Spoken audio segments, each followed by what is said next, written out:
We have a helpful packet from Glenn reflecting what seems to be some significant discussion that has been happening among the various parties. So this is a meeting of the Planning, Housing, and Economic Development Committee. We're taking up transportation elements of the subdivision staging policy. I think we are good to go. As far as technology is concerned, I haven't heard otherwise. So I think we can proceed. A lot of familiar faces. Welcome Eli Glazier, our pedestrian safety master plan developer, and David, welcome back. Glenn, why don't you start us off? Okay, thank you. We're covering just two remaining items for PHED committee on the SSP, and then I think we're done. One is the pedestrian system adequacy test, and the other is the motor vehicle adequacy test mitigation priorities. And then both of them, basically you ask the staffs to see if we can come up with consensus recommendations. And we largely have. There's one outstanding issue, which will be fairly easy for you to decide one or the other, I think, because it's not that hard a concept. But other than that, I think, at least amongst the staffs, there's consensus. So if we could start with the pedestrian system adequacy test, the first thing you need to really get a grasp of is the pedestrian level of comfort methodology in the map. And Eli, you've already introduced, is going to give you a PowerPoint presentation. It's relatively long because it has a lot of information in it. And Eli, do you want to take questions as you go through, or do you want to wait to the end, or what's your druthers? I can take questions as whatever council members would prefer. I can do. Okay. Always the right answer. All right. Well, let me turn over to Eli then.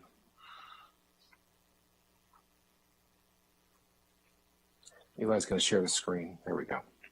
Great. Great. So, members of the PHED committee, my name, as has been said multiple times, is Eli Glazier, and I'm here today to share the planning department's pedestrian level of comfort methodology and how we've been using it in different projects across the county. The way we think about this, the pedestrian level of comfort is really a tool to help quantify the pedestrian environment and help us score both pathways and crossings for how comfortable they are for pedestrians. So this is really similar to the bicycle level of traffic stress that's used in the bicycle adequacy test and was sort of the existing conditions baseline for the bicycle master plan. So we score things like, we score pathways like sidewalks and trails, we score places without those things where you have to walk in the street, and we score individual crossing legs. You can see this is a screenshot from the mcatlas.org/PHED plan map. You can really see the level of detail that has gone into creating this network. So sidewalks on both sides of streets, all potential crossing legs of intersections are all digitized and analyzed individually. If you had a chance to look at that larger map online, you can really imagine the tremendous amount of energy that it's taken to get us this far in this process. We have a large county. We're scoring every sidewalk, trail, street, and crossing. And at this point, I really just wanted to thank my colleagues from countywide planning and our ITI department for their efforts on this project to date. And there are significant efforts to come as we continue this across the county. This analysis, which we call internally PLOC, but Glenn calls PLOC, which I actually like better, I think, is a way to really move beyond the simple, is there a sidewalk there, connectivity. When we think about pedestrians, it provides the same level of attention to pedestrian analysis that we're already providing to bicycling. And part of this is really the recognition that as we all know, just because there's a sidewalk doesn't really mean it's a comfortable pedestrian experience. And just because somebody can walk somewhere does not mean it's comfortable to do so. This effort is part of the planning department's larger pedestrian master plan, where we aspire to encourage more people to walk and make it safer and more comfortable for existing people to walk. And that means really aspiring to more than the minimum standards. Our goal is to create a pedestrian environment designed for people of all ages and abilities, and not just confident adults or those without other transportation options. The plaque allows us to understand disparities in comfortable pedestrian access to local and regional amenities between different communities in Montgomery County, and help us scenario plan and prioritize future pedestrian improvement, and also help achieve the department's equity goals and the equity goals of the county as a whole. Early iterations of this analysis were used in the Forest Glen Montgomery Hills Master Plan, the Beers Mill Corridor Master Plan, and the Aspendell Vision Zero study. A couple years, I guess a little bit more than a year ago now, we hired Tool Design, a national leader in bicycle and pedestrian planning and design from right here in Montgomery County, to help us with this effort, because I don't know if council or sort of legislative staff realize, but this is really probably the most ambitious attempt to understand pedestrian connectivity that's happening in the country right now. There is an established national approach to measuring level of traffic stress for bicycling, but the pedestrian environment's more complicated, and what we created with Tool is really state of the practice using variables supported by research and data, most importantly, that is readily collectible and available countywide. So after working with Tool, we had a series of kickoff meetings for the Pedestrian Master Plan where we solicited feedback about the methodology and the approach via the in-person meetings, and then online through this MC Atlas map. We convened as part of that plan a community advisory group, and that continues to meet semi-regularly to provide feedback on the methodology. We coordinated with MCDOT back in September of 2019, and we've also had recent successful efforts with MCDOT to address any lingering concerns that anyone may have with the methodology.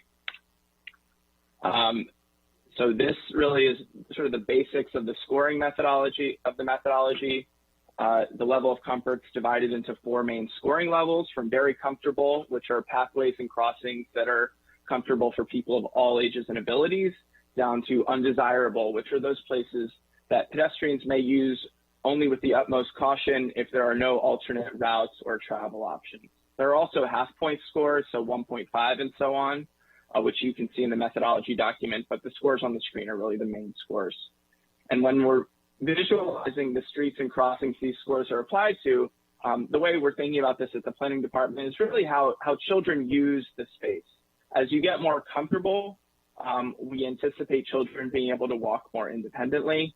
So that's sort of the picture in our mind when we're thinking about this is sort of children and their independence traveling through our environment. We like to think of very comfortable or Block 1 here as really the ideal. That's sort of the ideal condition in line with current design standards and best practices. Somewhat comfortable or Block 2 is really perfectly adequate. It doesn't need to immediately be improved. It's totally fine. And for most people, it will provide a high level of comfort. Uncomfortable or Block 3 is really, there's room for improvement. And undesirable is really just that. It's not something we would build today. It's not something we would be comfortable allowing built today. And it's something that in the grand scheme of things for the whole county, those are locations that really need to be prioritized for improvement. What follows briefly are just a couple of suburban and urban examples of each score. And then I actually will walk through some examples later on after we've introduced what the variables are and some of the scoring matrices. Just on the left, you're going to see a suburban example, and on the right is more of an urban example. So this is very comfortable. On the left, Red Rocks Drive in Germantown, and on the right, Norfolk Avenue in Bethesda. Somewhat comfortable, Lytle Street in Wheaton, and Georgia Avenue in Silver Spring. Uncomfortable, Carroll Avenue in Takoma Park, and then the part of East-West Highway in Bethesda. And then undesirable, this part of Georgia Avenue in Forest Glen, and this part of Germantown Road in Germantown. So the tables on the screen now represent how the segments and crossings break down by pedestrian level of comfort level based on the data we've collected to date. The segment mileage on the left includes both locations where there are pathways and locations where people walk in the street. On the segment side, you can see that the majority of segments in the network are either very comfortable or somewhat comfortable. And this makes sense given that the majority of the road network in Montgomery County is along residential streets with relatively low speed limits. On the crossing side, we see relatively, it's a more somewhat comfortable, uncomfortable majority there. And I think part of that is because we've really focused our coding to date on more of our urban built up areas and along some of our corridors that are more uncomfortable to cross. I expect that as we build out the rest of the county, these percentages will likely change as more residential areas are added to the network. Now I'll dive into the variables that lead to the PLOC scores themselves before walking through some of the scoring matrices. And first, sort of the variables that go into the pathways. So the first variable, probably, I think a really important variable is what the land use is. So we've broken that up roughly into urban and non-urban, and this is really a function of zoning. The logic here is that urban pathways need to be wider than non-urban ones, which is a proxy really for the additional pedestrian demand we would expect to see in urban areas. So this map, just briefly, is we've defined urban as, in this part of the methodology, as pathways that are within the CR zone, the life science center zone, or their equivalent, or their floating zone equivalents, and then pathways within multifamily residential zones and townhouse zones that are adjacent to those zones. So it's a little wonky at this point, but we're planning on transitioning when the Complete Streets Design Guide is approved by Council and the Master Plan of Highways and Transitways is updated to update how urban is defined to shift to the downtowns and town centers that are identified in those developments. Next, pathway width is pretty explanatory, self-explanatory. We just measure how wide the pathway, how wide the sidewalk or trail is. Buffer width, similarly, this is generally the landscaping area between either the edge of curb and edge of pavement and the edge of the pathway. It can be hardscapes like street furniture, planters, things like that, or it can be trees and grass and things like that.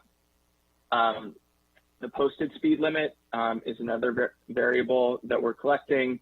And then the on-street buffer is either a separated bike lane, a one-way separated bike lane, a two-way separated bike lane, or what we're calling a designated parking lane, which is a parking lane that is clearly striped, it's metered, or on either end of it, there are bulb outs. The logic there, sort of the differentiation between just including all parking, scoring all parking the same, is that if parked cars aren't present without a stripe or without some sort of delineation, that space becomes less of a buffer and more of a wider travel lane, which can encourage higher speeds and doesn't protect pedestrians on the sidewalk or path to the same extent. And then the last variable here, you can see it's sort of bolded, italicized, and underlined. This is a variable that is coded into our analysis, but we're not currently using. We're waiting on a data collection effort for MCDOT to complete. But when this condition data is available to us, there will be a 3-tier condition classification: good, fair, and poor. If the sidewalk scores good, it gets its full score. So let's say very comfortable, PLOC 1. If the sidewalk's fair, it gets a half a point worse. And if it's poor, it gets a full point worse. So if you had a very comfortable sidewalk coming in and it was actually in really bad condition, it would get bumped from a very comfortable to a somewhat comfortable. And then this is the table that creates the score from those variables. This is also in your packet in the methodology, but from left to right, you can see the variables. There's urban and non-urban. There's the width of the pathway, the posted speed limit, and then different groups of buffer widths and whether or not there is dedicated parking lane or separated bike lane. And I think generally what you can see is that as pathways get wider and separation from traffic increases, the level of comfort improves. And all things being equal, as speed limits increase, the level of comfort decreases.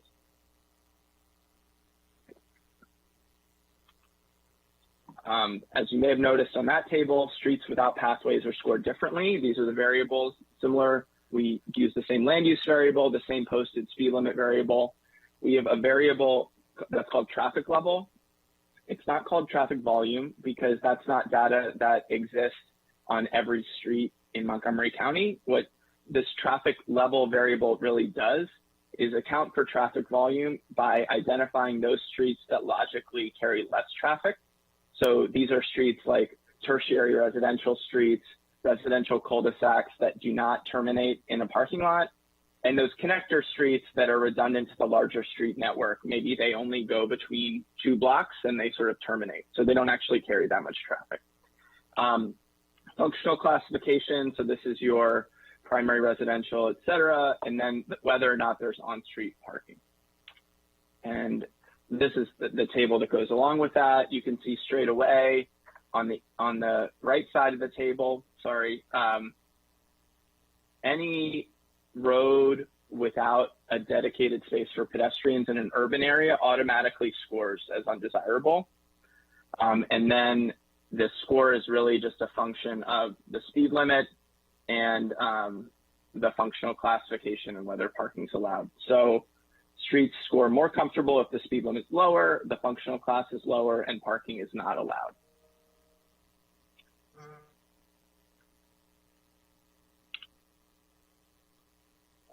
Next, these are the variables for crossings, traffic control, so whether it's signalized, stop controlled, or uncontrolled, the number of lanes a pedestrian has to cross, the posted speed limit, the median type, so this is whether it's there's no median, it's just like a center line stripe, there's a raised median but not a pedestrian refuge, or a full pedestrian refuge.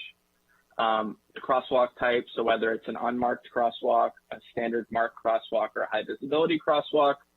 Channelized hot right turn, so if there's a right turn movement that is uncontrolled, these are generally like highway ramps and things like that, or between some of our state highways. And then again, the same traffic level variable. And then, sorry, getting back to the posted speed limit. For crossings, the posted speed is the highest speed at the intersection. So if you can envision an intersection where one street has a 25-mile-per-hour limit and the other has a 40-mile-per-hour limit, the crossing is scored. All crossings at that intersection are scored using the 40-mile-per-hour speed.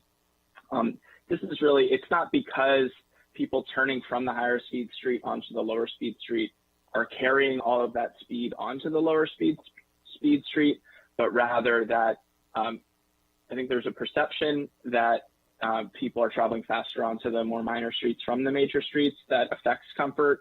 And then also, I think if you can envision a street like Beers Mill, if you're trying to make a left turn across Beers Mill onto a slower speed street, you're really looking for that gap in traffic.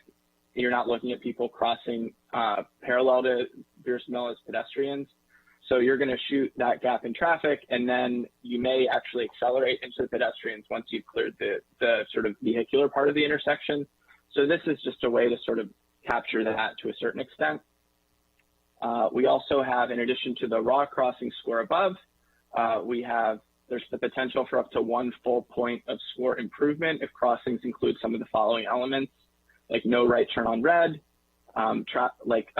intersection-specific lighting, traffic calming at the intersection, either a protected pedestrian phase or a leading pedestrian interval, or uncontrolled crossings, a rectangular rapid flashing beacon. This is the controlled crossing table, so this affects signalized intersections and stop-controlled intersections. And you can see number of lanes to cross on the left, median type, crosswalk type, and then the speed limit. And generally, as either the speed limit or the number of lanes to cross increases, the crossing score gets worse. And this score is partially mitigated by having a more substantial roadway median. So having a pedestrian refuge island helps your score compared to having no median at all. And more visible crosswalk markings improve the score compared to having an unmarked crossing situation. Hey, Eli? Yes. So I think this is obvious, but this spreadsheet basically can pop up for any location in the county. I mean, how do you interface with this? You have a database where you can enter it and then it comes up and it's all, the elements are there, or this is just a scoring sheet that you would sort of, fill in for a particular project in a particular location? Sure, that's a great question. So it's sort of both. So at the planning department, we are working to score all of the segments and crossings for the whole county using a geographic information systems database in our sort of Esri ArcGIS environment.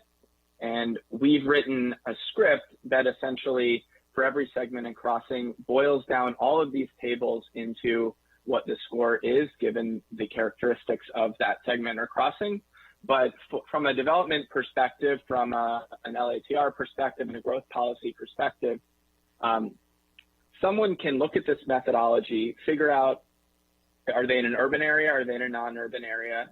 Look at the speed limit, take these measurements, and figure out how it scores. So actually, in a couple slides, I'm going to walk through a couple of examples, but it actually is very intuitive and straightforward. So I think while we have not, as a planning department, scored the entire county, the methodology is here and it's ready and it's very easy to understand. So as development projects come in under this new growth policy, people will be able to sort of score, developers will be able to score projects as needed. So I can get into that. So this is the controlled crossing. Uncontrolled uses the same variables. I think first thing you'll notice, all things being equal, intuitively, an uncontrolled crossing is going to score worse than a controlled one. And as I flip back and forth, you'll see a lot more undesirable red clock 4 in the uncontrolled table. So that's one thing. And then the last table is something we haven't really operationalized yet. We're working on developing what we're calling an accessibility overlay, using the variables on the screen to really understand those locations that, regardless of how they score in the level of comfort analysis, are not traversable for people with mobility disabilities. So this effort relies on data from the MCDOT project I mentioned that's nearing completion.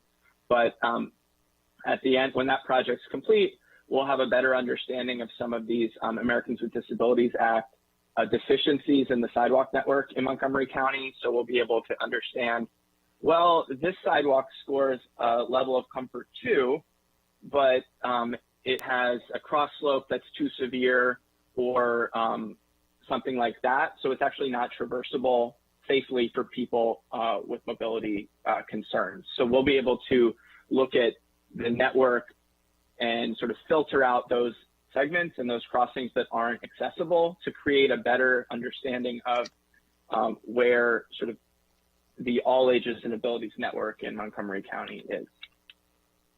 And now sort of to get to your question, a couple scoring examples. This is a street I made in Street Mix, but we're going to assume this is an urban street and the speed limit's 30 miles an hour. And if we look at the purple sidewalk first, which is on the left side, we see it's a 6-foot sidewalk immediately next to an 11-foot travel lane, or it's immediately next to a travel lane.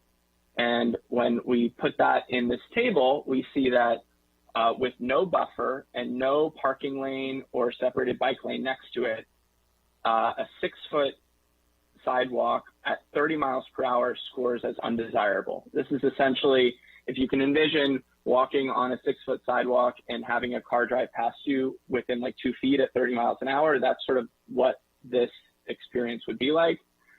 It would be even worse if you had to pass somebody coming in the other direction on this street. So that's why it scores so poorly.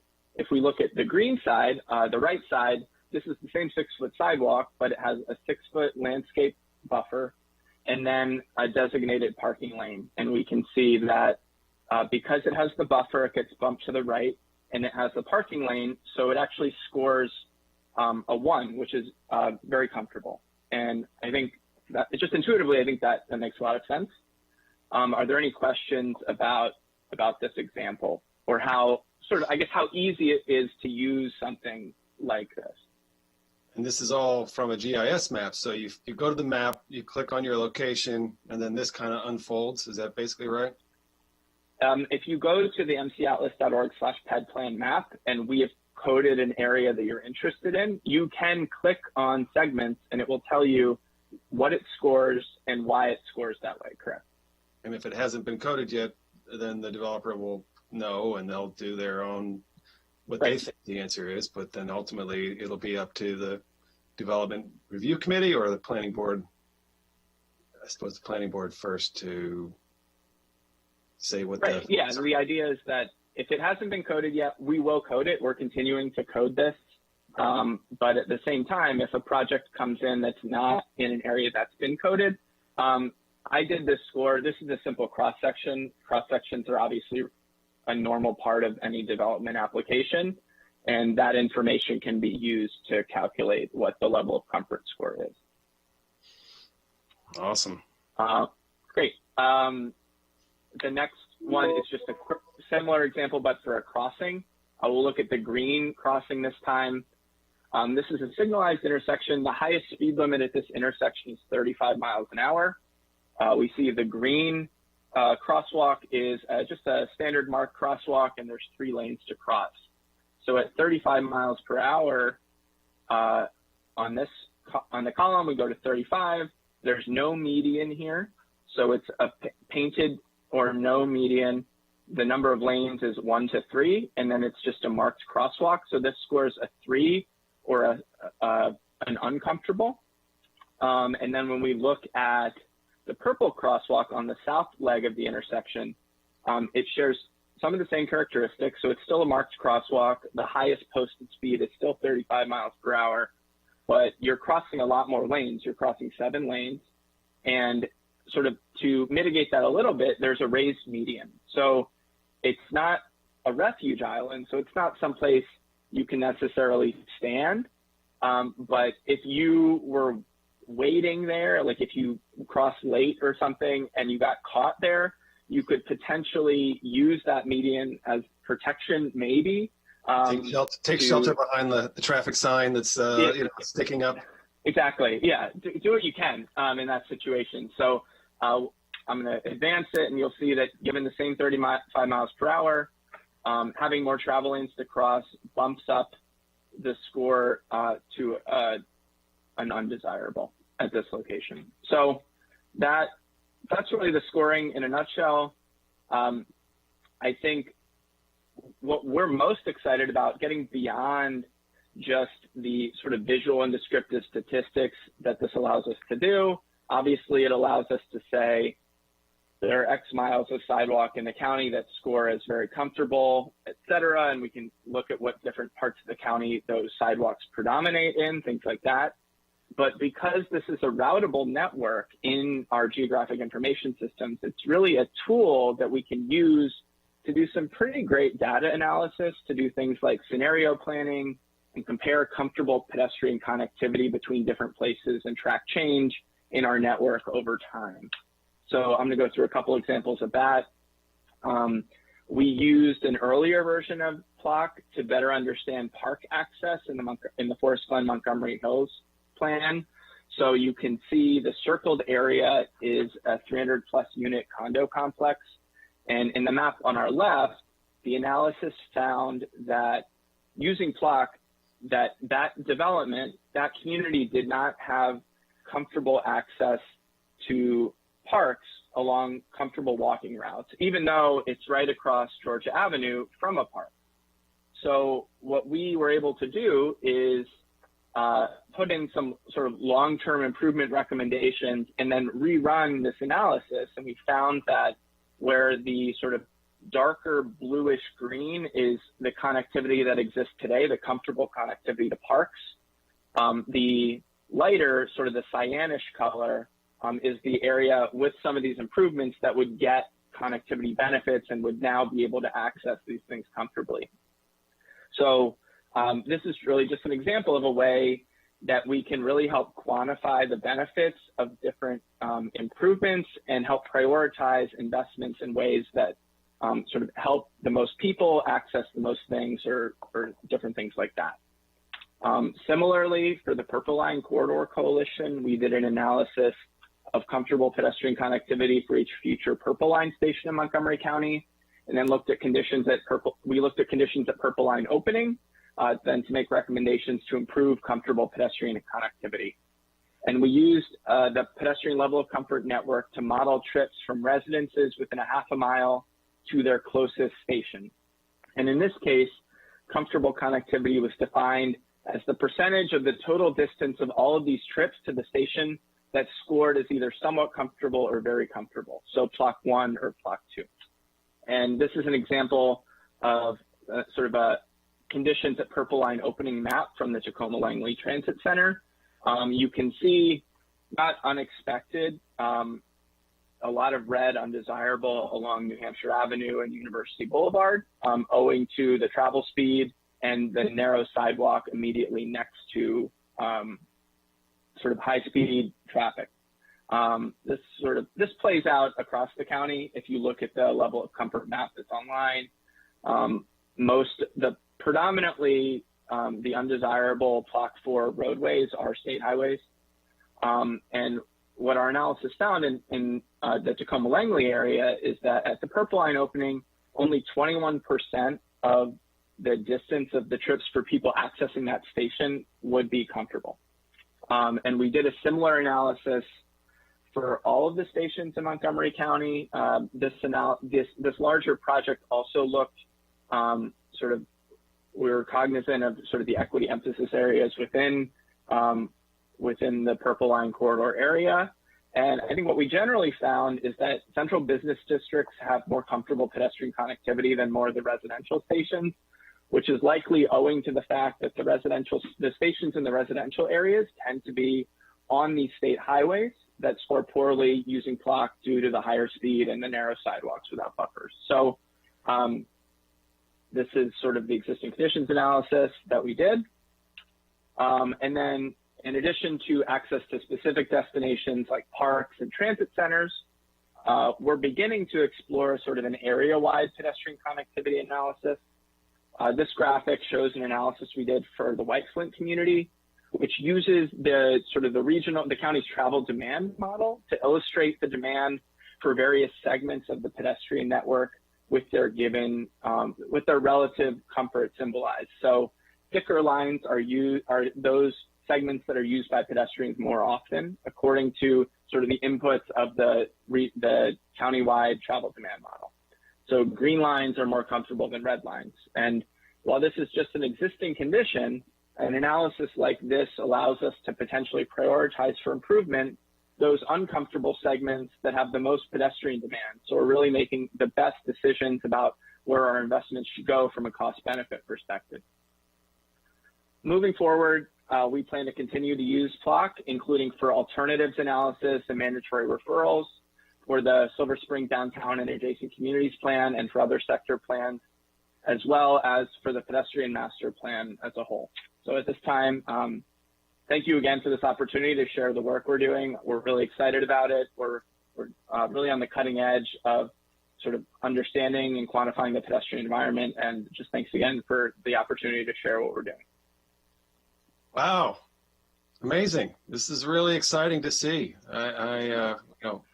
We'll get into the weeds here in a moment, but I'm thrilled by what I'm seeing here. I'm eager to take up the pedestrian master plan, in the future as you develop that.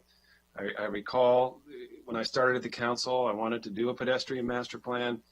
I don't think we had the technology really to create what you are able to create. I mean, I suppose we had GIS mapping and so forth, but I just think our facility with all these things is so much greater today than it was, 5-10 years ago. And it's exciting to see what you can do. And it's exciting to see what the planning department can do when we make alternative modes of transportation a real priority and build programs around them. We have nationally leading models and strategies around bikes, and to hear that we are, the most advanced pedestrian program strategy here in the country is awesome. Well, now the question is how we apply it. I'm really glad we got this presentation. It helps a lot to understand things, and we can walk into the details here. So thank you. Great work. Awesome. Thank you. Casey, Thank you. Yeah, sorry. Go ahead, Glenn. I was going to say if there's any of the committee members have any questions about the PLOC or PLOC methodology, because this would be the best time to follow up on that. Can I just start by saying, let's not say PLOC or PLOC. How about PHED level or something? I mean, the last thing we want to do is replace LATR with PLOC. I mean, we're trying to reach a little higher here. Let's get out of this habit. All right. Yeah, can I?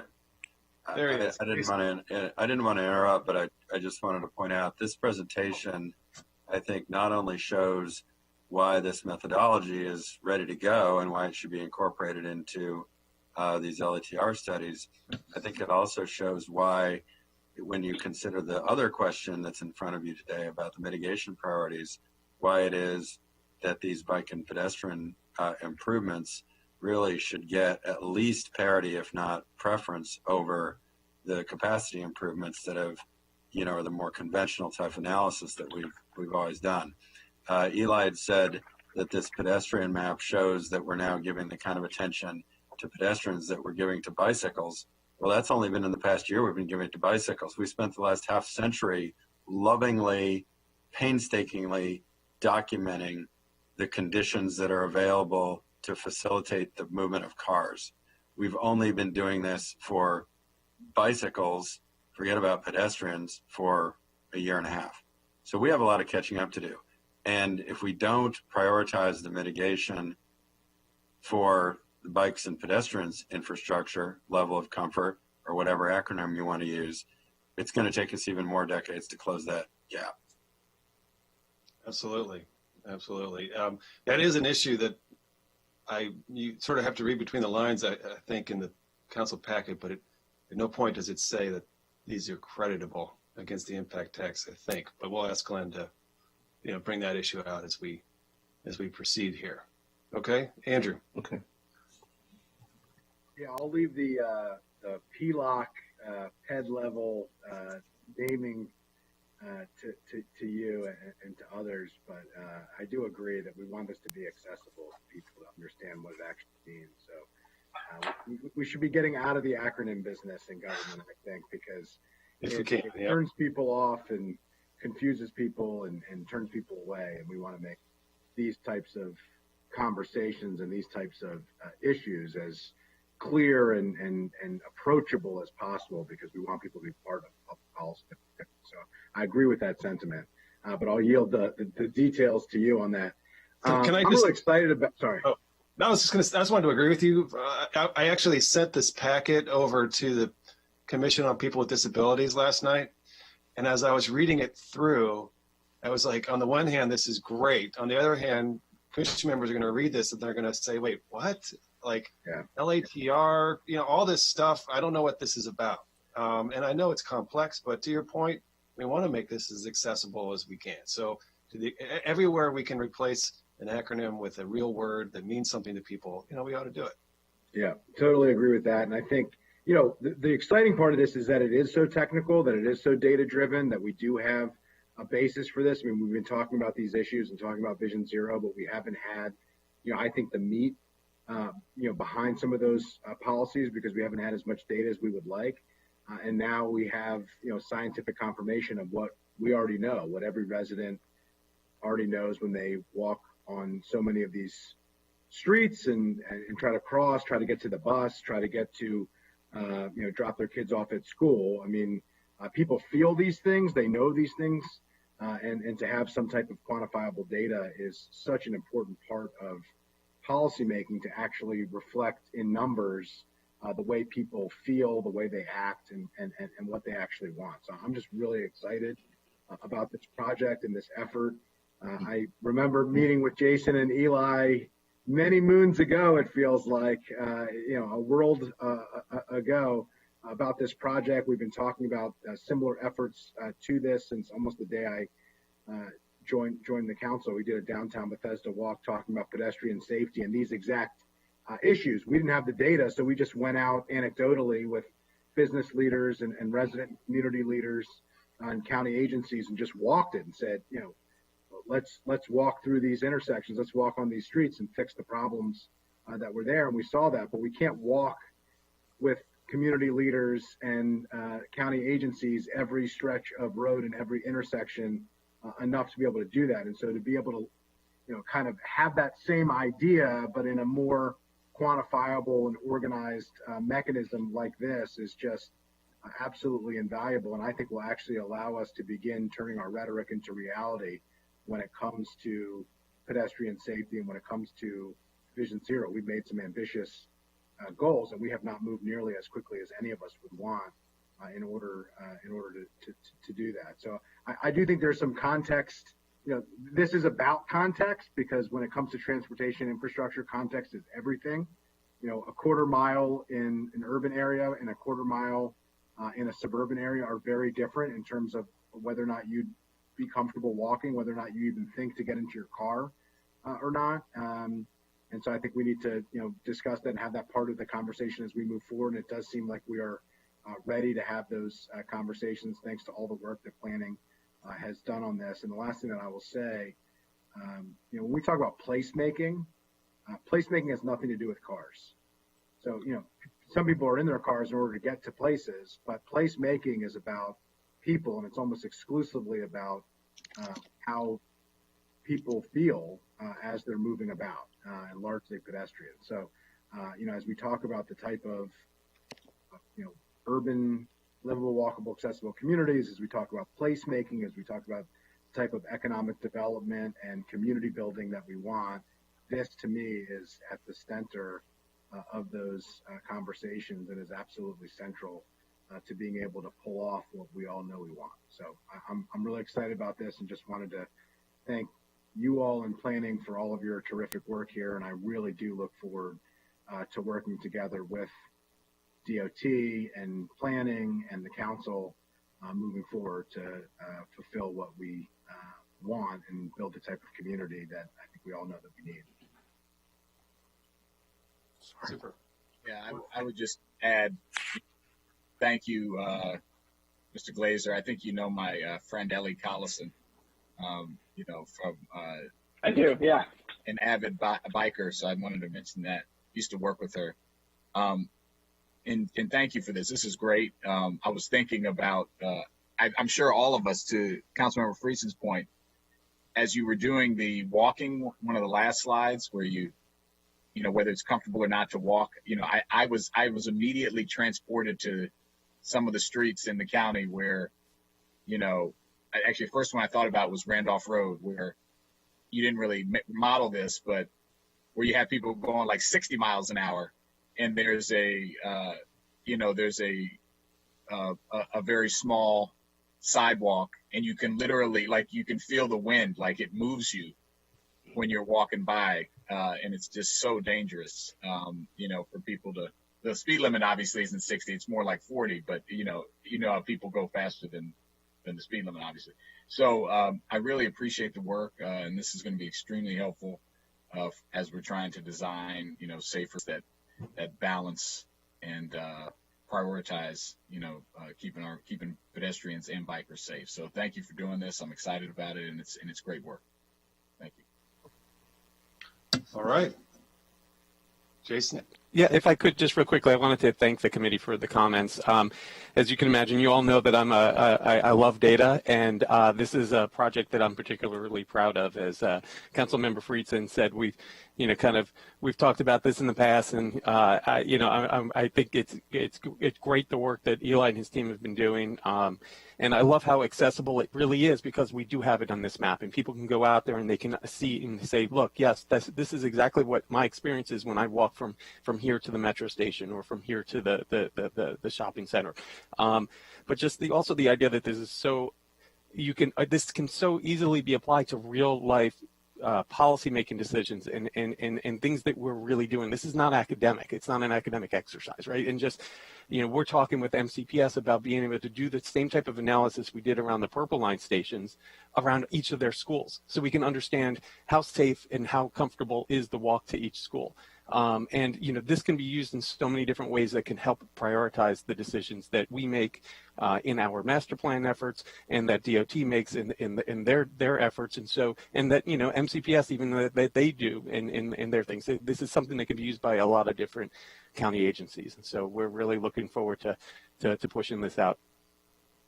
Thank you. Final note, I wanted to just remind myself, if no one else, about 6 years ago, I passed legislation relating to sidewalk snow removal.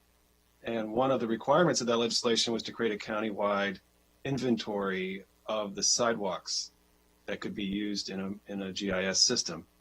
And DOT created that. And I'm sure it's an element here, not only of this tool, but of our capacity to do it. So, this, to me, the whole project is how you turn an ocean liner. It's like, you don't turn quickly, you just, but the capacity that's built here, I think, is going to help us turn this ocean liner in a better direction. So, all right, let's keep going.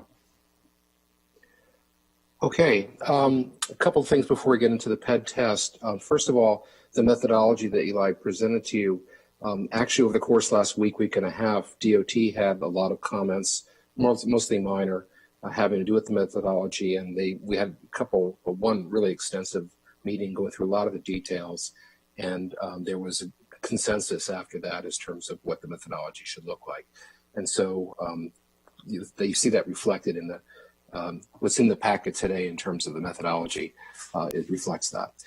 Secondly is that one of the other recommendations from the planning board in the growth policy report is that for developers who are coming in and have to do a traffic study to look at the inventory of the streets, but also the bikeways and the sidewalks in the vicinity, to update it from the database. And so the map that you saw, if there is a change that does not reflect in the map, this is one of the things that is on the developer to basically provide to parking planning so they can update that map. So it stays as a live, dynamic kind of map.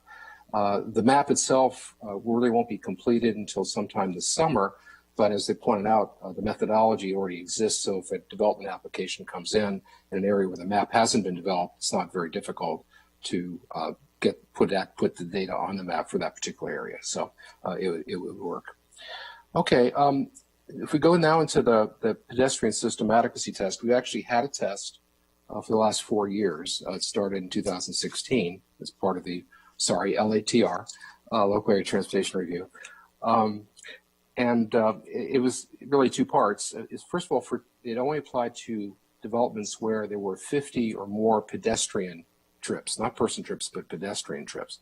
One was to fix or fund ADA non-compliance issues within 500 feet of the boundary of the site.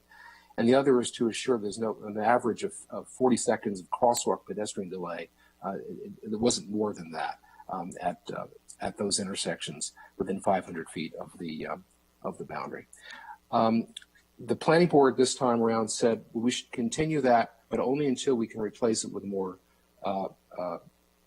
much more robust test. And that's really what we're talking about today. The planning board had recommended for trips that were generating 100 or more peak hour person trips that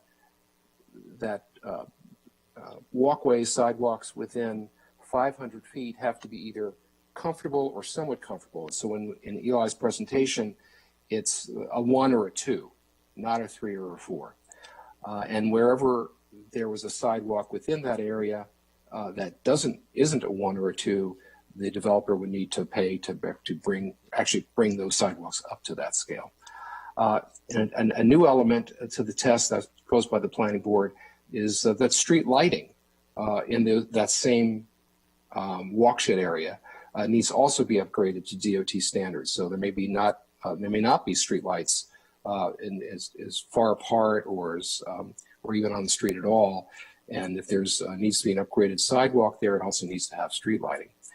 And they do retain the ADA test. At the last work session, when we talked about this very briefly, you had asked the staffs to come back together and try to see if we can come up with a consensus. And we have, I think, except for maybe one point, which we'll get to. And what we did was, if you look on page 3, we've reformulated what we're proposing for the test to kind of mirror what this committee's already tentatively approved for the bicycle test and for the bus transit test, which is to make the requirements more reflective of the size of the development, for one thing. Remember, right now, it's only 50 or 100 person trips. Well, we thought, well, what about development that's way more than 100? They're really going to get charged or responsibility the same as 100. And so we have 2 more categories. This is the table on page 3. And at the same time, we want to recognize that the potential for walking to work or walking to destinations is less in the more suburban areas, particularly the yellow and the green areas, not so much the orange areas. So the chart you see on the middle of page 3 is really, as it turns out, it's the same chart as we're using for the bikeway test in terms of what we're suggesting for peak hour person trip generation. We're going back to person trips, as Mr. Friedson, I think, recommended a couple sessions ago. And we have the 4 categories. If it's 50 to 99 person trips, so it's 100 to 199 person trips, 200 to 349 person trips, and 350 or more. And then having a different set of standards for within the red and orange policy areas versus what's in the yellow and green policy areas. Again, these are actually the same numbers you see on the bikeway test. We are recommending that the street lighting aspect of it, the planning board recommended, also be in this consensus recommendation. So it would be the same scope. And the idea here, again, is that a developer would, given the number of person trips they're generating and which color area they're in, that walk shed, whether it's 750 feet or 900 feet, all of the sidewalks within that area need to be brought up to a 1 or a 2, comfortable or somewhat comfortable, and that the street lighting needs to be updated to that.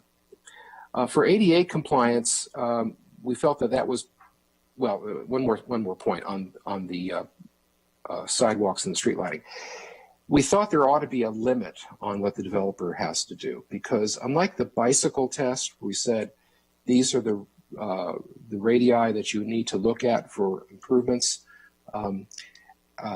We also said, but it only needs to meet what is required in the bicycle master plan. The bicycle master plan for every street says, is this should be a shared use path? Should it be a in-lane bike lane? Should it be whatever kind of bikeway it is? On many other streets, there's no bikeway because they're relatively low volume. It's just running in the street. And the same thing's true for that test. But there's not going to be the same kind of street by street recommendations we're told in the pedestrian master plan. It's going to be a bit more general than that. So without that kind of guidance, we thought we needed to have an upper limit as to what a developer might provide. Otherwise, we really it could be just too much. And so we're saying that the value you see in that table, 4 times that would be the total length of sidewalk and the total length of street lighting that would need to be upgraded. If it was more than that within that area, that's all the developer would have to do. It's still a lot, but you can imagine a situation where if you're going 900 feet, say, in each direction, including the cross streets, it could be way more than 3,600 feet of sidewalk would have to be built. And we're saying in that case it's limited to 3,600 feet. And then finally, on the ADA compliance part of it, the problem there is that the cost of upgrading ADA sometimes can be extraordinarily expensive. If we have to replace an underground vault, for example, moving telephone poles is difficult enough. There are things we can do there, and maybe Chris might want to chime in on this part of it. But we felt that the ADA scope, the geographic scope, if we applied the same scope to the sidewalks into the street lighting, that would be too much.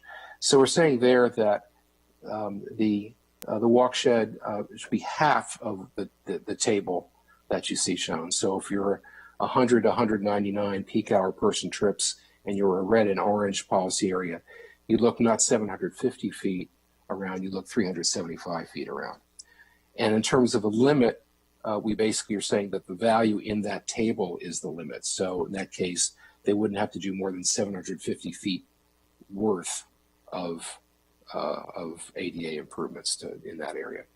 Plus, in an area like a red and orange area, you're going to have a lot more in the way of possible developments happening nearby, so they may overlap anyway. And then finally, all right. Sorry, and there's one more point which has to do with the mitigation payment.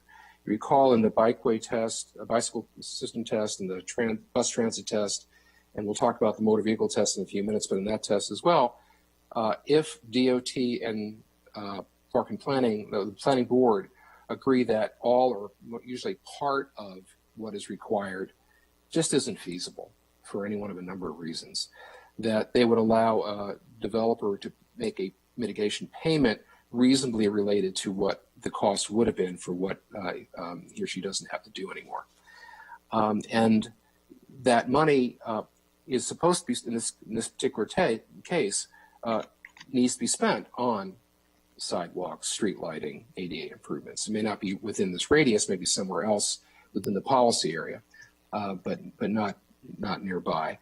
And we made the same kind of allowance for the red policy areas and the orange town center policy areas, Burtonsville, Clarksburg Town Center, and Germantown Town Center, where they have very small geographic areas, and they may not be able to find a project within either of those three areas or any of the red areas, in which case you can do the improvement. The money can be used for improvement in the adjacent policy area, usually the larger ones surrounding it. And then the one piece of place where we're going to have a discussion here, to have two different points of view, has to do with where the mitigation payment can be used. I just mentioned what we have done for the other tests, but Mr. Conklin, now if he wants to speak, he'd like to argue for having more flexibility.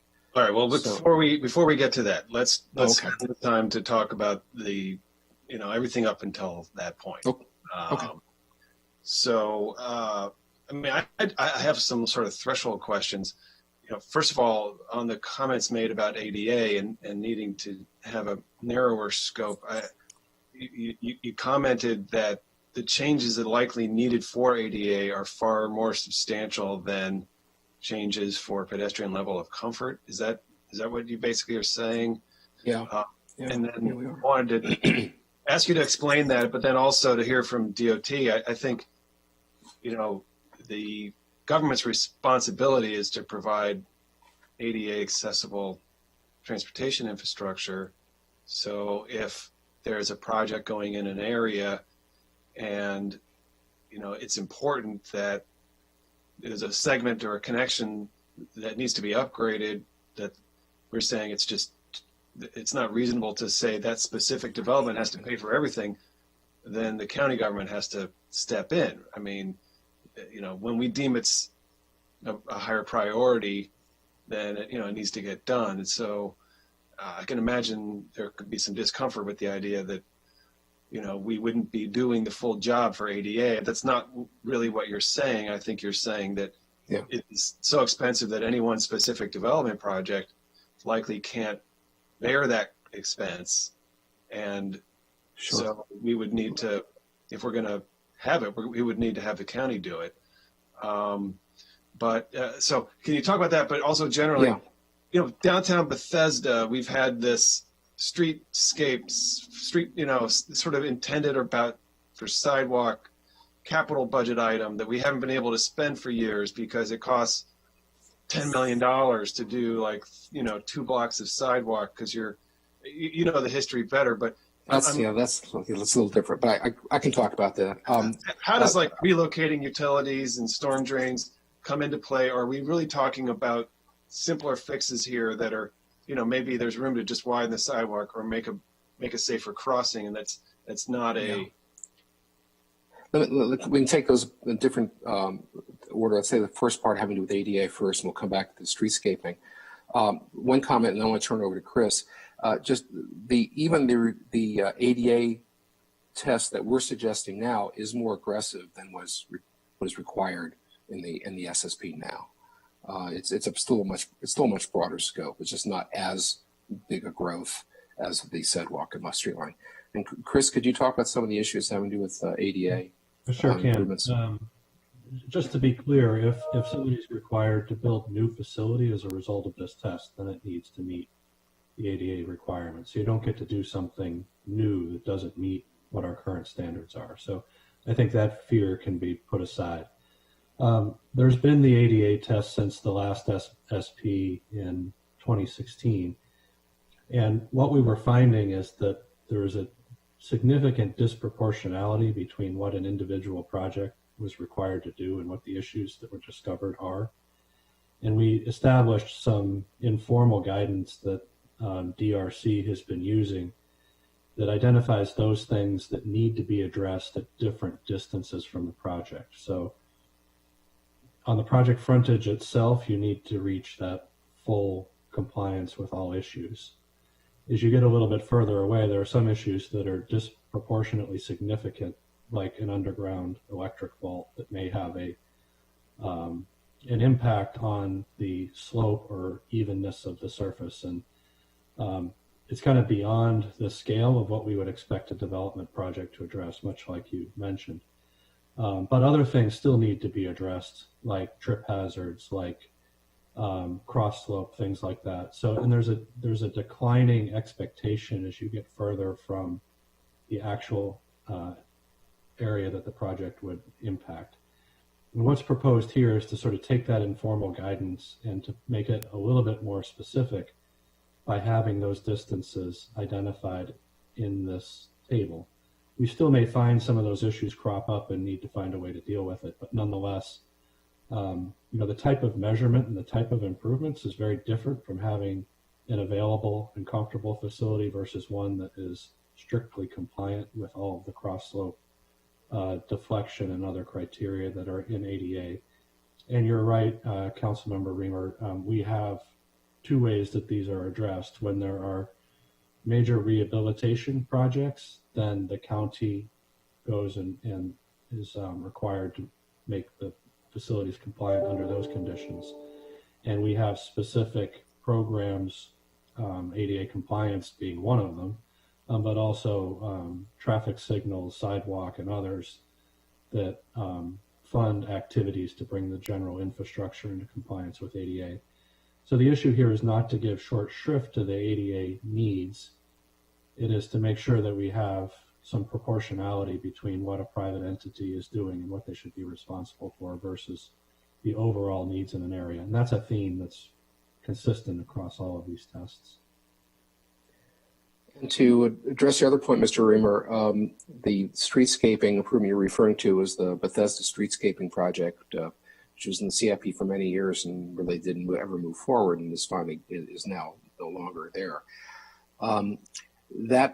The overwhelming portion of that project was to underground the utilities along Wisconsin Avenue, and that was the cost element that was huge and problematical. It was also problematical for the businesses along there because then they on their own would have to pay for new connections between their buildings and the underground conduits. So that really it's not related to this particular test because the pedestrian level comfort has to do with whether or not there's enough width for the sidewalk. It only comes into play if there's a telephone pole or a utility pole which is in the sidewalk, and you need to make sure there's enough space around it or move that pole over. But that's very, very different than actually undergrounding it. So that's I think the answer to your question on that. If I can go on, you had a question also about, Mr. Reamer, about what's impact tax creditable. If the impact tax law says if you're building a new sidewalk connector, basically where a sidewalk doesn't exist, and it's not just like on a residential street where you're putting it in front of someone's house, but you're trying to connect from a neighborhood to a bus stop or to a library, a rec center. And the regs go into that in more detail. That's what's creditable. A sidewalk, upgrading existing sidewalk isn't currently. And so that's. I don't see why everything that we've seen here wouldn't be creditable. Why wouldn't it be creditable? Isn't that like, otherwise we just.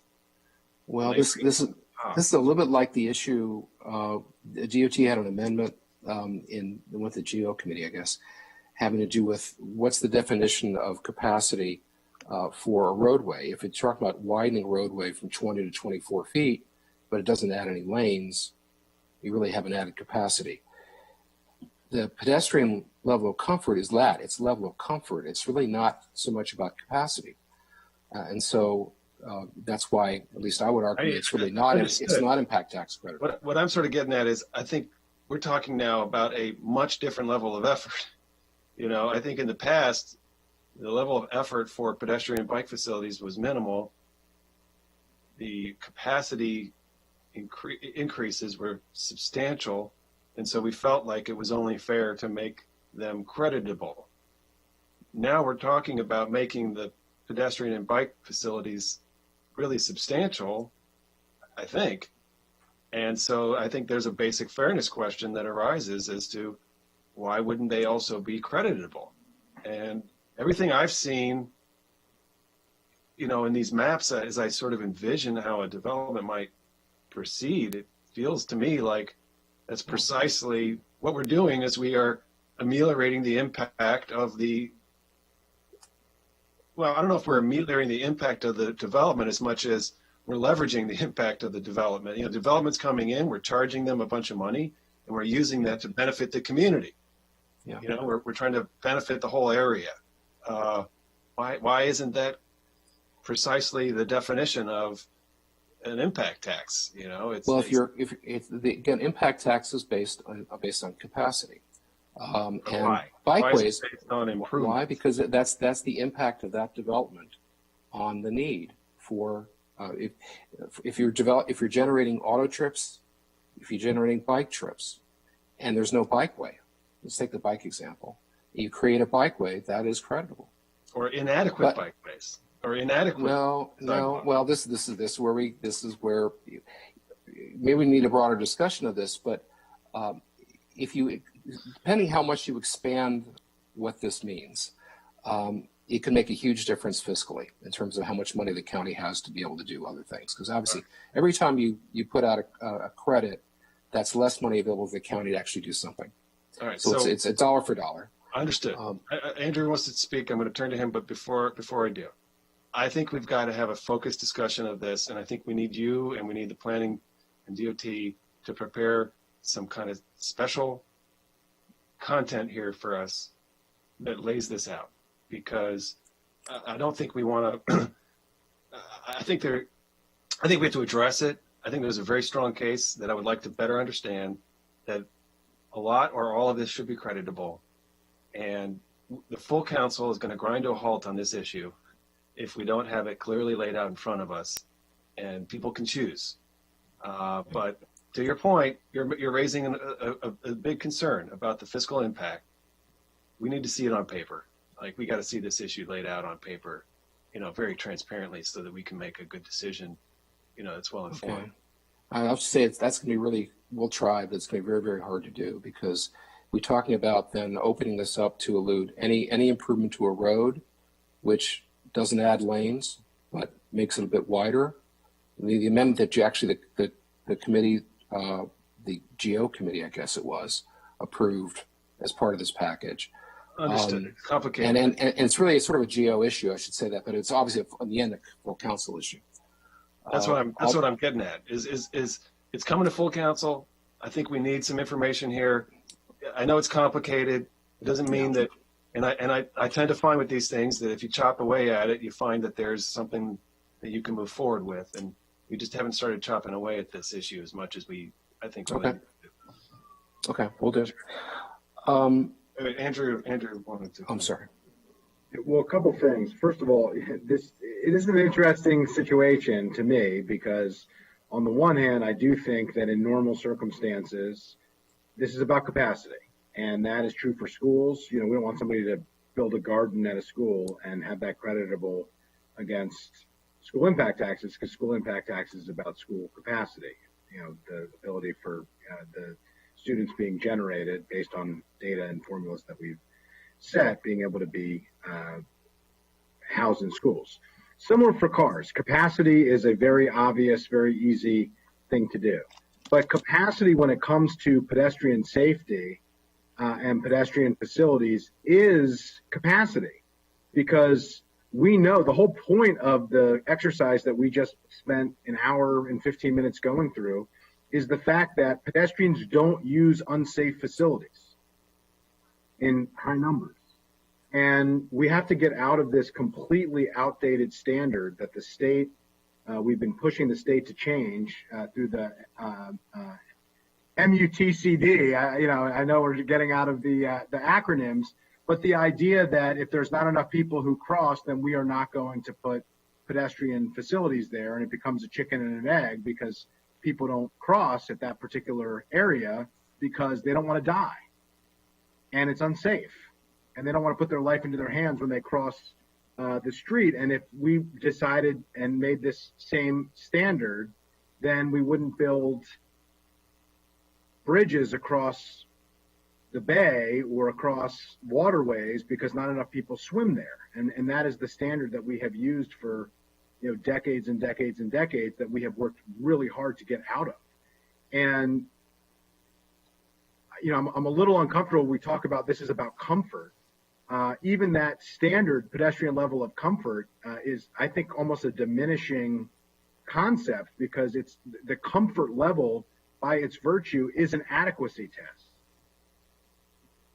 If pedestrian facilities are not comfortable for a pedestrian to use, the pedestrians won't use them. And that is a capacity issue. That means that people are going to get into their cars to cross the street. When the PLOC standards are at 3 and 4, that's not just about safety and comfort level and feel good ideas and rainbows and applesauce. That is about whether or not a normal person under normal conditions, if they have access to a car, will choose to get into their car to go a quarter mile to make another trip, or whether they will keep their car parked and walk across the street to make their next trip and then walk back across the street. That is at the heart of all of our transportation infrastructure, all of our placemaking, all of the changes that we are trying to make.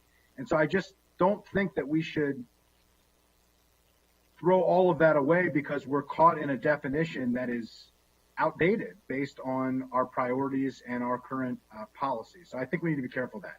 Having said that, I am curious as to whether or not this must be determined, the crediting of impact taxes by the passage of the SSP, because I am concerned that this is going to be a very long, significant, drawn-out conversation at full council, and we have a lot of major decision points in this policy, and I don't want this to get lost because I think it is a fundamental question of, what we value and where we're headed and what we're doing when it comes to these issues. So could we just get an answer on whether or not this can be separated out from the SSP and could be a decision point after we get out of the SSP, or whether or not we have to make this decision as part of it?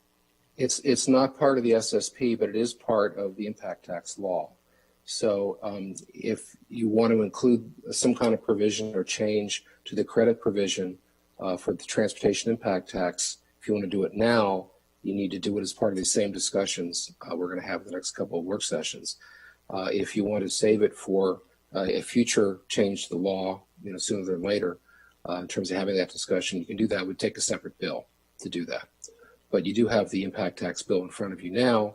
If this is a decision you wanted to make in the next couple of weeks, then this would be the time. So that's the issue. And the planning board did send over both the SSP and the impact tax with the idea that they both be adopted basically at the same time. The impact tax doesn't literally have to be approved by November 15th. However, there's a lot of interconnecting things between the SSP and the impact tax bill, which would make it sort of problematic if there's a big gap between those two. So that's the situation. Recognition tax is a little bit different. Yeah. But, well, I think we need to discuss the mechanism. I want to make sure this is done right. And I feel very strongly that if we have standards that are about adequacy, which is what this entire policy is about, that is supposed to be what this is about. Adequacy with pedestrians is not a capacity question. It's whether or not people are going to use it and they'll be safe when they do. And so we really need to make that work. If we can't do it now, I think that we should do it through a separate bill, but I think it has to be done right.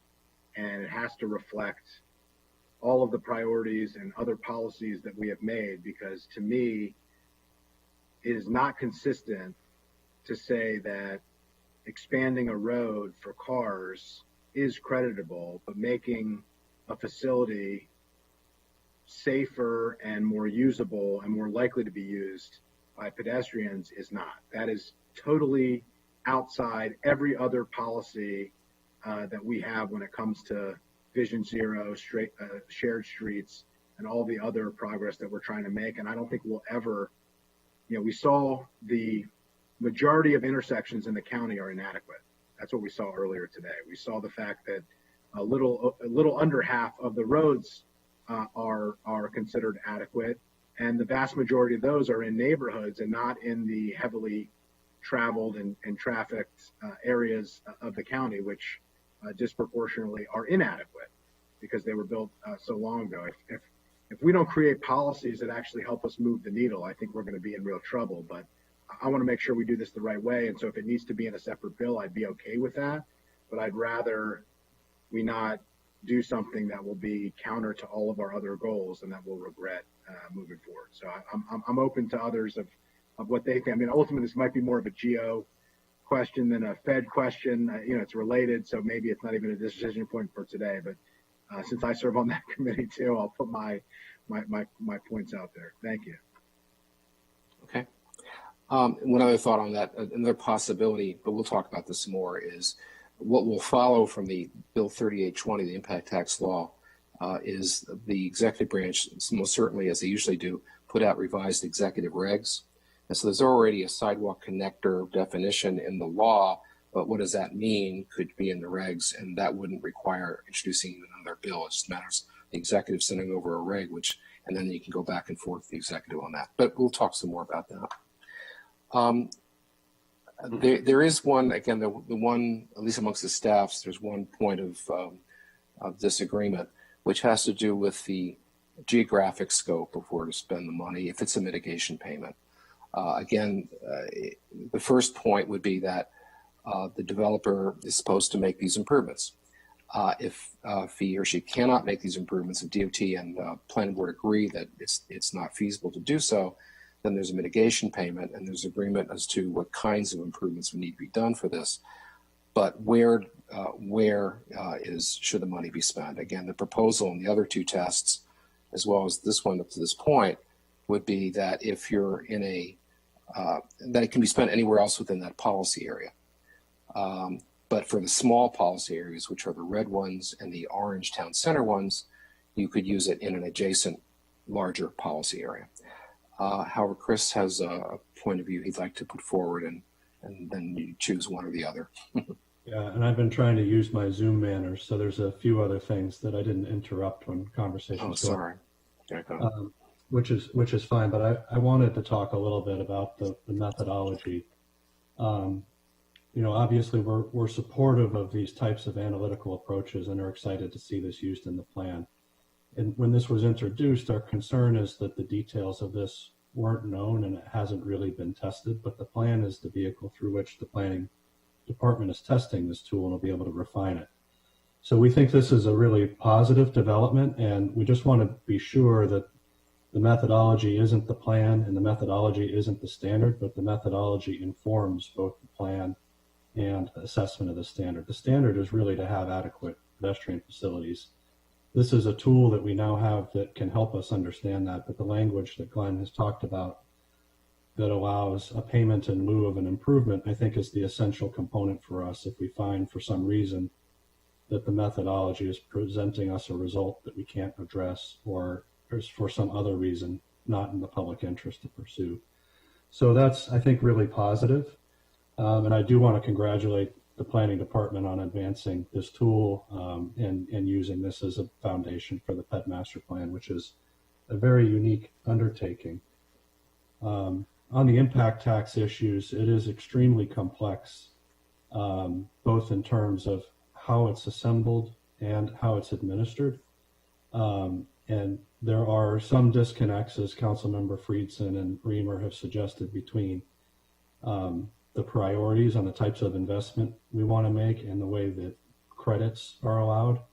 But that's also tied to how the rate was initially formulated, where it was really focused on road capacity when those were formulated. And it's been a long time since that's been reassessed, and it does require much more time to talk about than we want to spend on it today. I'm sorry to interrupt you. Forgive my Zoom manners. I don't know what Zoom manners are really. Please let me know when you want to speak. You know, to your point, maybe this is too tough to really focus on at full council. You know, council members at full council who aren't on GO or PHED will not have any background at all in this. So it might be that the best approach is legislation that can take it up, and then we can, you know, have the fuller conversation that we need to have to figure it out. Sure. The specific point that Glenn, introduced me for here today is that we were proposing to add one phrase to the end of this paragraph about the alternatively what an applicant can do to comply with this tests. And frankly, we weren't in our thinking limiting it to this, but to all of the tests, is to add the phrase that unless a developer agrees otherwise about the use in the policy area or an adjacent one. And we had some of this conversation in our last meeting, but the issue is we end up in situations where the developer isn't always a massive project that is going to implement the improvements. A lot of times they're small things, and a lot of times the payments are small. And we don't believe it's in the public interest to take money from people doing small projects and not be able to effectively use that to the public benefit. If we're getting, let's say, a $20,000 payment for a sidewalk, what would essentially be a sidewalk remnant in an existing developed area that's not connected, we're not really effectively able to use that unless we have a capital project in that policy area. And while we have a lot of projects, we don't always have projects within each policy area where we could apply this. And I know Chair Anderson has expressed his frustration about the situation to me many times, where we end up foregoing the contribution because we don't have an effective way to use it. So what we were suggesting is that if it's evident to the applicant and to the departments, planning and DOT, that these funds aren't going to be effectively used in the near term in the policy area, that we be able to state that in the planning board resolutions for the project, that they're making this contribution, but it's available for use in a county-wide bikeways or sidewalk CIP, and we'd be able to get that money to the service of the public much faster and without extremely difficult accounting challenges that we would have for setting up specific accounts for specific facilities and specific policy areas and hoping to accumulate funds over time. So that was my recommendation. I think the planning department concurs with that based on our earlier conversations, but they should have the opportunity to either do that or not, and then you can consider Glenn's views on this and make a decision. All right. So what I suspect what Glenn is going to say is you might be, you're onto something, but in his view, the impact tax law just doesn't allow that. What's your view here, Glenn? It's not the impact tax law. It's just the fact that this mitigation payment is a fee, and fees have to have a nexus. And the nexus here has to do, this is to meet a local area review requirement. And so you wouldn't be charging this fee if there wasn't a local area review requirement. there's a requirement here in this case for, and Chris is right, this could apply to all the tests. If you're building a bikeway or a sidewalk and you can't do it within this area feasibly, the DOT and planning board agrees with it. The reason for the test is to improve the local sidewalk or bikeway or roadway or bus transit. It's not to take that money and use it across the county somewhere else. You lose the sort of the legal basis for the fee in the first place. There may not be an active project in every policy area right at the current time, but there are sidewalks being built all over the county. There are bikeway projects that can be built, and I'm not talking about big projects, I'm talking about a stretch of bike lane that can be built easily enough. Bus transit, building bus shelter, you can't find a place within that policy area to do another bus shelter. If you can't do one nearby, I have a hard time believing that. The only one of the four tests where I could see there might be an issue is the motor vehicle one, where if you can't do TDM for some reason in the area, and you can't find an operational improvement that would help things somewhere in the larger policy area, which is, it's hard to believe that there isn't, but there could be. And then if there's nothing else in the policy area, if those two fail, to be able to actually do a roadway improvement, where there's a turn lane or widening the road to add a lane, then that might be a problem. So, I mean, in the spirit of compromise, but you don't have to compromise. I'm just saying, trying to take into account what Chris's points are. I think on the motor vehicle test, we could be more flexible because drivers are not just staying within the policy area usually, they're going further. And so something that would address that local area need for the drivers might be in the next policy area over. So we could just say for that one, adjacent policy areas, period, not just limited to the red and the small orange ones.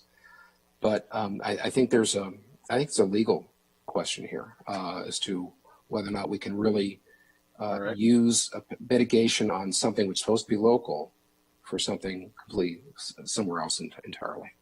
Just Glenn also raised in our previous conversations that there's the possibility of these being near boundaries, which kind of argues for this. And it is our intention to use them in the policy areas when there's an obvious and an effective way to do that. Okay, but Chris, and I'll turn to Meredith in a second. You also have legal, and as much of a concern about the legality of our policies as anybody. Why are you? I do. I don't think there's a legal. There may still be. I don't think there's a likelihood of a legal problem if the applicant and the departments both believe this is the best way to use the funds. That's basically the issue, right? You're saying, especially because the choices for the applicant is you can either build this improvement at great expense because everyone agrees it's very difficult to implement in the specific case, or you can make this more reasonable payment. It's at the applicant's election. So if they want to say, look, I shouldn't have to pay you X dollars in mitigation when you're going to use the money, God knows where, different area, not on my project. The alternative is say, all right, fine, build the improvement on at the site of the project.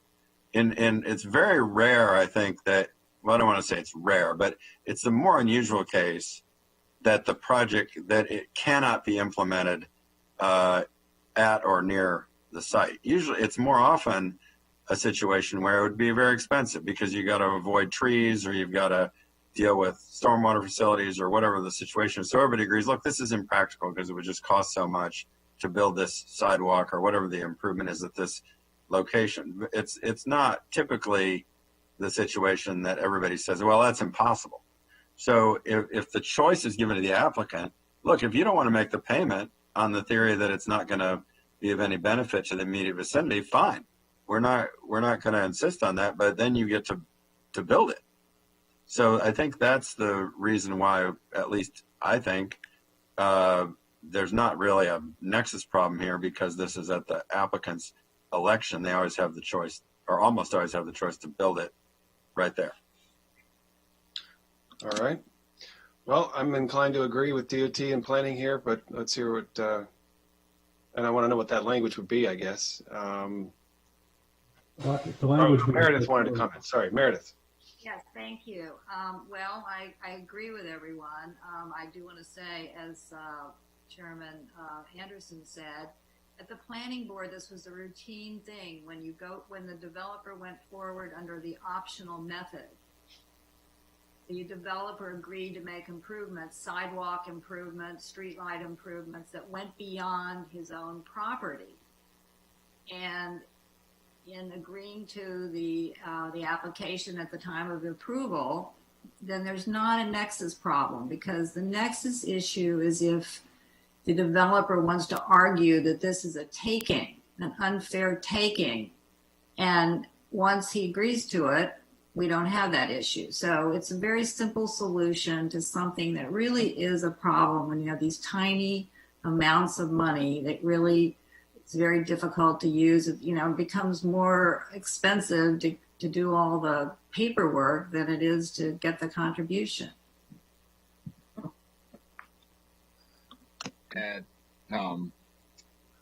Yeah, I think if, I'm sent as the lawyer on the council, I'm sensitive to the legality of it. So we should put a pin on that and check with our, confirm that.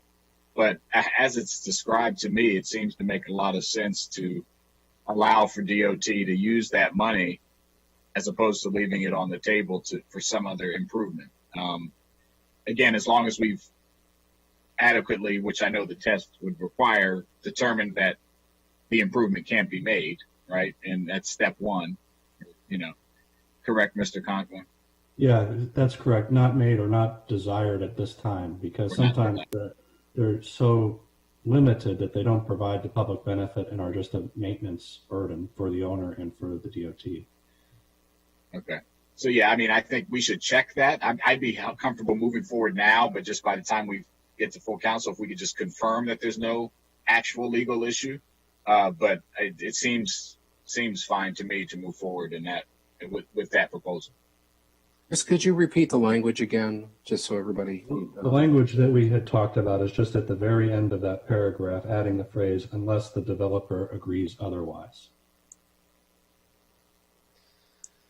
Okay. Let's say, unless the applicant agrees otherwise. Okay. Okay. Right.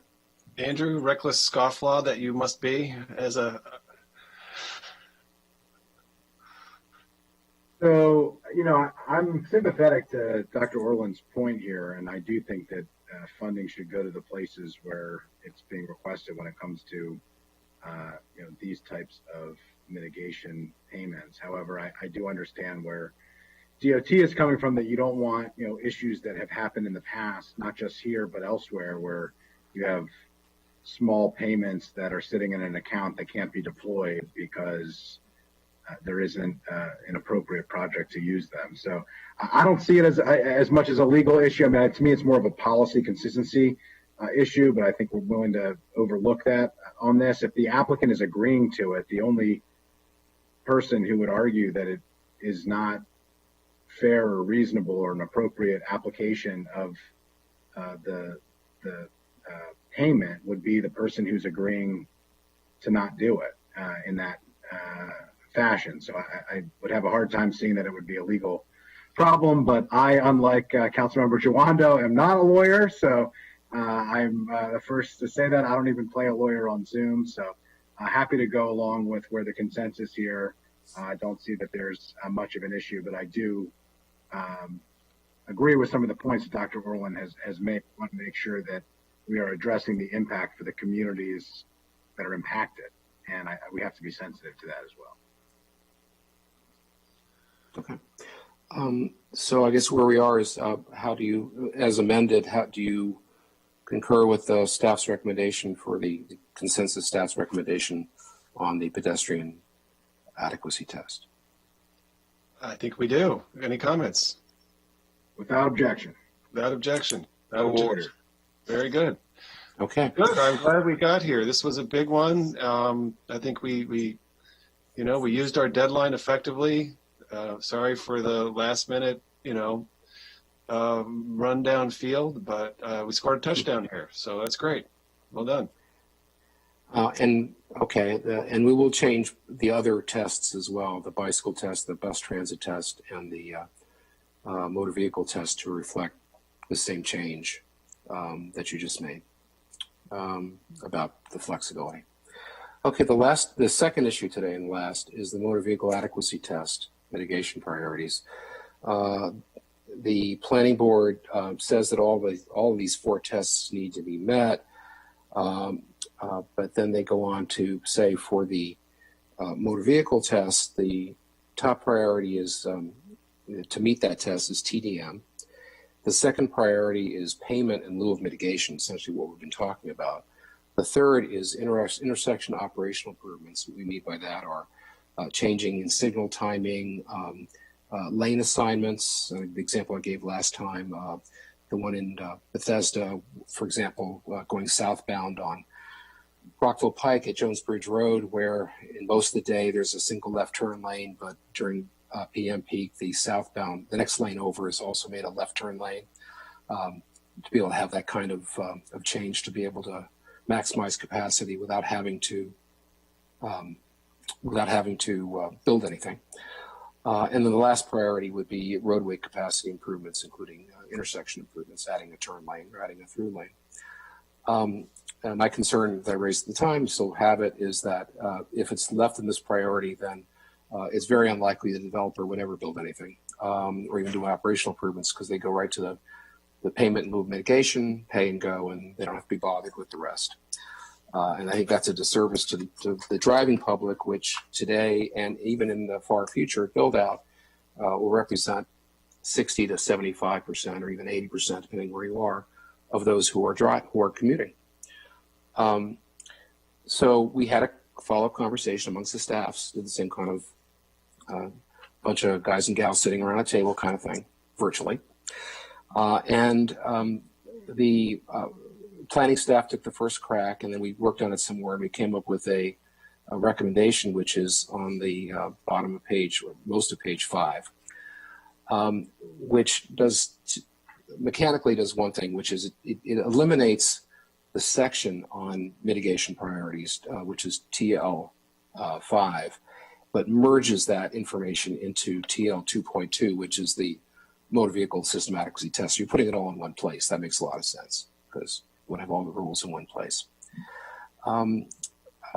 But there are 2 changes from what the planning board had recommended here substantively. One is they are saying that if there's any conflict between what the motor vehicle test says needs to be done compared to the bike test, the bus transit test, or the pedestrian test, then nothing can be done with the motor vehicle. In other words, you have to take care of the other 3 tests first, whatever those need, and then what's left over you can deal with the motor vehicle test. What this does is to say that dynamic would still be the case in red areas, and if the council decides to go with purple areas, it would be red and purple. But in the other areas, the orange, yellow, and green, there would be parity. In other words, all the tests, with the exception of safety, would be in parity. So you try to optimize what is the best situation to deal with all 4 of those. And it might mean that, in a particular case, that the roadway capacity improvement or the operational improvement even might be less than what is needed to meet the test. In other places, it might be that it is narrow to meet the test, and the bikeway improvements are not exactly what is requested in that test. So it's a context. We keep using the word context sensitive. You look at the context of the situation, and if you're in a low density area where there's very few pedestrians, very few bikers, and overwhelmingly it's automobiles vehicles, it's automobiles and trucks, then again, based on the consensus judgment of DOT and the planning staff and the planning board, in that particular case, there would be this optimization of what makes sense. In areas where there's more pedestrian and bike activity, say in an orange area, some parts of some orange areas, then the balance would go towards the pedestrian and the bike side. In all cases, though, that the motor vehicle system adequacy test cannot, under this proposal, cannot override what eventually will be the safety test. If you remember, the safety test we've postponed till basically summer, fall next year, when there's the different acronym. Predictive safety analysis. That's not an acronym yet. The acronym would be, unfortunate, PSA. We don't want that. We don't want a PSA test. We want a pedestrian predictive safety analysis test. That's good. Stick with that. And once that happens, it's just more words. It takes longer to say. If it violates whatever the test is that the council approves at that time, then it can't be done. But it is basically put in parity with the bike test, the pedestrian test, and the bus transit test in the areas outside of red areas, which you're calling red areas now. And I might as well just bring the other point. That's one point. The other point has to do with the how the funds are to be used for the motor vehicle test. If there's a mitigation payment, the planning board is basically saying it should be able to be used for any transportation improvement, which means it could be used for biking or walking or bus transit. But again, this is a motor vehicle test. You don't have the test unless you're trying to address that. And so the recommendation here is that the improvements need to be those things which the motor vehicle test looks at. First, TDM. So if the mitigation payment is there to promote TDM and that takes care of the issue, if there's a way of spending the money that way, fine. If it doesn't, for some reason, isn't available there, then operational improvements. Again, the kind of things I mentioned, the signal timing, retiming, adjusting the lane assignments, not adding any lanes. And only as a last priority would be adding capacity. So those are the two issues. One having to do with the relative parity of the tests and where there is relative parity, should be relative parity or not. And secondly, if there's a mitigation payment, what kinds of projects would you for? I think you solved the other problem, the other issue just a minute ago about where it could be used. We use the same, I would presume you mean the same geographic scope as you mentioned in just a few minutes ago. That would be used in the policy area, but if the applicant agrees that it can be spent somewhere else, it can be spent somewhere else. Okay. So I've talked enough. Sorry. Those are the two issues. This is a consensus recommendation. It's different than the planning board's recommendation. That's why we're highlighting this. It says staffs. I understand the staffs. Right. Jason was in the room, so you guys worked on it some more. Gwen, I see you. Yes, we talked about coming up with some melded language, and we came up with it. We shared it with DOT and with Glenn, and I believe that the language that's in Glenn's packet is what we've all agreed to. And you like it? That's correct. Yes. Good. In the spirit of melding, that'll be my yes vote in support. Good job on the balancing. Okay. Is that a melding or is Well, that it's just very quickly. Some of the points that I had raised during the last committee were incorporated in here. I just wanted to thank you for that, and I think that I was very comfortable with the planning board's recommendation, but glad that we were able to build some consensus and get to this place. I'm comfortable with this as well. So thank you. Show your mouth. All in favor. Very good. Thank you. All right. I think that's it for the day. All right. Good work, everyone. This is a huge step forward. It's exciting to see such a deep set of recommendations from the planning board, and thank you to everyone involved at the planning board and the staff. Terrific job. Glenn, it's a Herculean effort every 4 years for you to do this and bring together DOT. It's, we thank you. And Chris, terrific participation from your team. Great work, everybody. And I think I speak for all the staffs, particularly Andrew, who serves on both committees. Thanks for bearing with us for 11 work sessions. This is the 11th committee work session on the SSP and the impact tax. Not that Dr. Orlin or I are counting, but yes, that is. I will say this is a step forward. I will point out who takes steps, pedestrians. There you go. We're Thank you for that. not just spinning our wheels here. Your friends in DOT. Okay, we're going down the sinkhole, the manhole here. Let's Yeah, there you go. We're riding high, driving this home. Okay, all right. We're adding capacity. Thank you, everybody. Appreciate it. Tax application later. Thanks, everybody. Thank you. Bye-bye.